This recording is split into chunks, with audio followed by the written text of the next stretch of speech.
หน่อยหนึ่งสบายดีเด้อพ่อแม่พี่น้องสุขุสุขคนมื่อนี้กับคลิปกับลูกสาวสิปั้นหาเงินก่อนถึงเลขจะโตกะเขาถึงเลข6 ตัวนะเขาจะปั้นเนาะตอนนี้จะพากินหลายๆแล้วกินหลายๆไปแล้วไปกินวันใหญ่ขึ้นเราไปประกวดเด้อแม่ยังกะวันใหญ่ขึ้นเราไปประกวด แม่คนงามเลยคือแขกนะเป็นไงประกวดนางสาวจะประซักเด้อนางสาวจำปาซักวัดประสงค์นางสาวลาวมิสยูนิเวิร์สเนาะทุกคนมันนี่กันเจ๊ค้าปัจจุบันแบบว่าคนดังกับคนดังมาเจอกันเนาะจักดังเสียงดังหรือมันยังดังจังนั้นมาเบิ่งนำกันเนาะแบบว่าเพลงเพิ่นกันจะกอดพวกเขาตอนนี้จักล้านวิว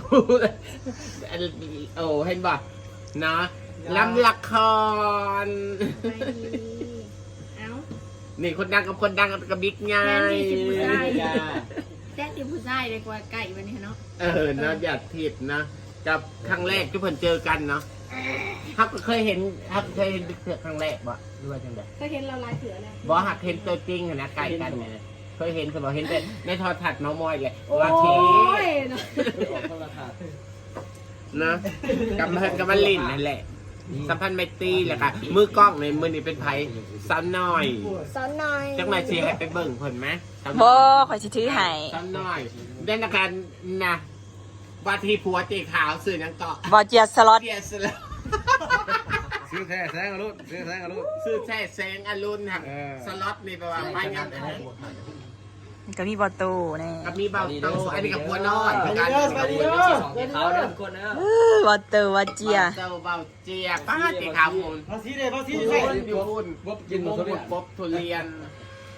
จับบ่สิมาจากมือทำงานประมาณตอนแรกว่าสิมาเดือนหนึ่งตอนนี้คือแบบอยากกลับแล้วคืออยากกลับเลยใจมาอยู่กับเนื้อกับตัวแล้วโอเมนมีเบียมีเวียกหน่อยมือเว้นนี่นะคนว่ายังกำเฮาก่อนยังว่าเขาจืดมึงเว้นเนี่ยส่วนไปซื้อเครื่องไปซอยเรือเด็กน้อยถิ่นละกันด้านแถวปากสองบ่ได้เมนแนวนั้นโอ้ยแม่ฟังบอดี้ฟังบอดี้กับเมนนั่นลิต้าเนาะ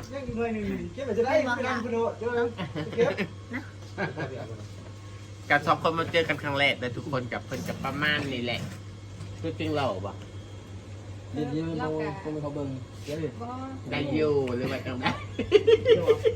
บ่ตัวจริงหล่อได้นะปากเซ่ก็มีจะขออย่างนี้หล่อกับมึงอันนี้ตอนนั้นว่าบ่ถือขอแล้วสิให้ออกไปเฮือนแล้วก็อันเซิร์นทันทีเลยได้แล้วบ่เซิร์นเราก็หยอกซื่อๆเราบ่รอแล้วลูกเราก็2-3คนนี่จะเพลงลิปตาแซ่บอ่ะนี่ได้ยังหน่วยหนึ่งอันนี้สาวบักเซ่อีตา2 หน่วยเลยเนาะอลิตา2 อันเลยกับบรรยากาศมันดีไฟดับนั่นหน่อยเนาะแมนไฟดับเพราะว่าคนสวยมาแล้วไฟดับ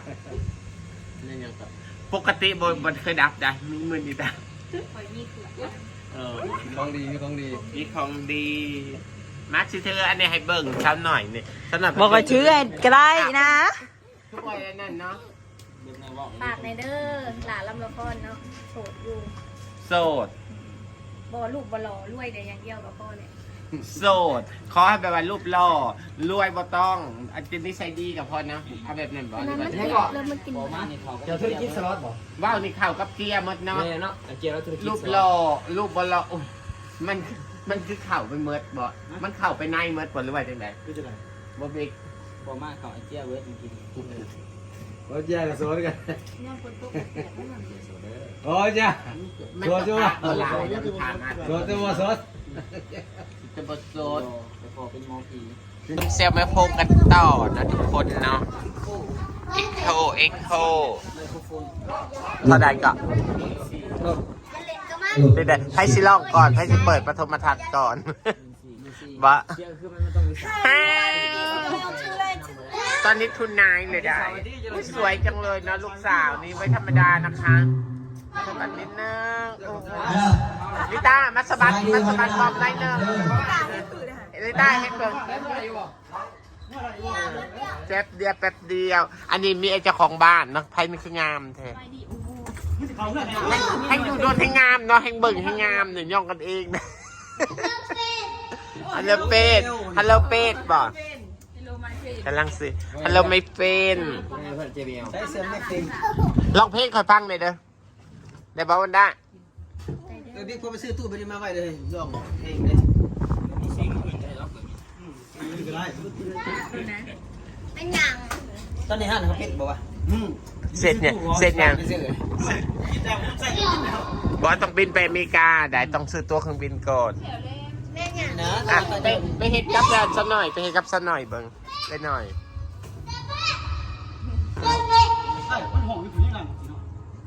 เอาสิเอาสิเอาสิเอาสิ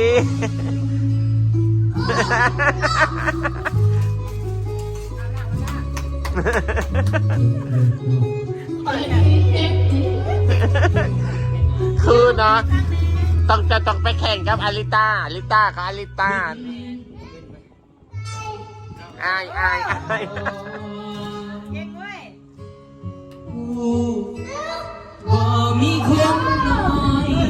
บรรดาห้องเพลงนะเพลงหยังเ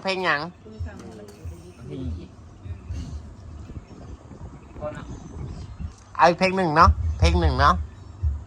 เสียคือเจ้าเสียเจียคือมานั่นแท้ตั้งหน้าตั้งตาแท้เสียนี่ ดุมกันน้ำกันได้ทุกคนนะ ว่าธุรกิจเสียเจียนี่จะเป็นยังไงเนาะทุกคนเดี๋ยวมาลุ้นกันอีกประมาณ10 นาทีผ่านไปว่าจะเป็นจังใดตึงมันนี่กับมือสันวันดีน้อยหนึ่งนะนี่ตัวน้อยหนึ่งอาจารย์ผู้ชมวันนี้ฮะเอาอุ้ยจะสวยกว่าอุ้ยเพลงจะเพลงเนาะตุมุตะมียิ้มอีกแล้วมีแนวว้าวเนาะนี่เพิ่งกำลังร้องเพลงนะทุกคนแต่เพลงลิขสิทธิ์ต้องแบบให้เพลงมันจบก่อนแล้วจะได้ถ่ายต่อเนาะถ้าแดนเซอร์เท่านั้นแดนเซอร์ช่างมาโดยซัพพอร์ตได้เลยฮะเมารอบเลยเนาะแดนเซอร์ยิงแดนเซอร์ทรายเอาตึงปลาเมียนมันเลยนะข้องครับปลาเมียนมันเลยอายสีบ้าอ่ะโมเมนต์ปะโอ้อ้าวแดนเซอร์เตรียมตัวอันนี้ก็ห้าวกันนะทุกคนนะเฮ้ย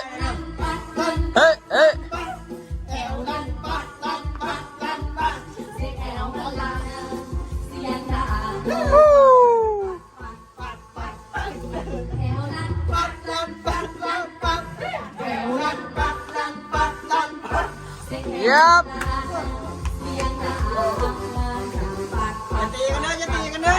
เดี๋ยวเหยียบตีนเนอะพี่น้องเนอะบนบาทเขาเอง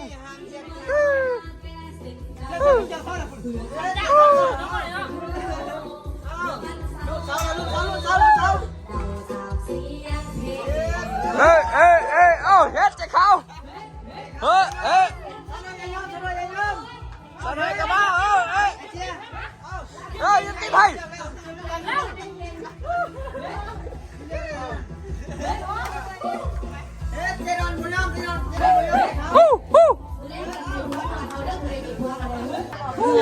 นักห้องเป็นไงนักห้อง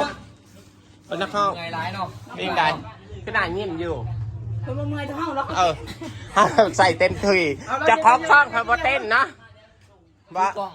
มือกล้องอ๋อ มือกล่องเนาะทุกคนเนาะ โอ้ขอบคุณหลายๆเด้อขอบคุณหลายๆ72ฐานเนาะ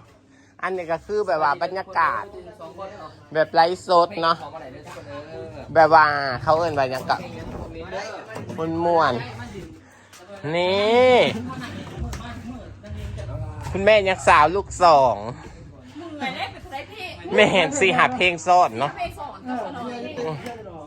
อ้าวเจสลอนสาว2แรง2สาว2แรง4บนวะ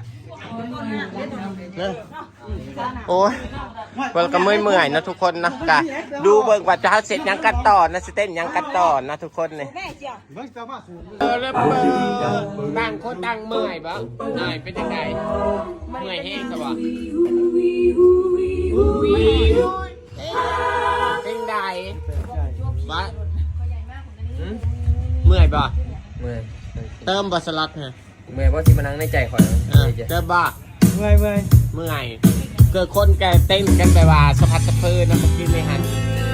นะทุกคนนะจักหน่อยกันติข้าวกันสิได้นั่นโมเมนต์อีกโมเมนต์เพลงนี้อีกบอโต้ก็หาเพลงหลายนะทุกคนนะหิวแห้งบ่ลูก ให้เอามาปิ้งกินปะปิ้งให้กินหรอปะ สิปิ้งบ่ให้ไปซื้ออยู่ใส่ ขายสด เขาเป็นเขาขายแล้วแหละ ปิ้งไหม จักหน่อยบ่1 โมง1 โมงเลยได้ ขายแล้วบอกเราทอดหรือว่าต้องขายหรอ ตอนนี้ก็หิวเลยนะทุกคนนะมาสภาพแต่ละคนจะเท่านี้นะก็จะได้จบกันเด้อทุกคนนะจังใดกับคลิปนี้ก็ฝากกดไลค์กดแชร์กด Subscribe ในเด้อติดตามอีพีหน้าว่าเฮาสิไปใส่มื้อถ้ามีโครงการเลยแต่ว่านะเจอกันอีพีหน้าเด้อบ๊ายบายสบายดีนะ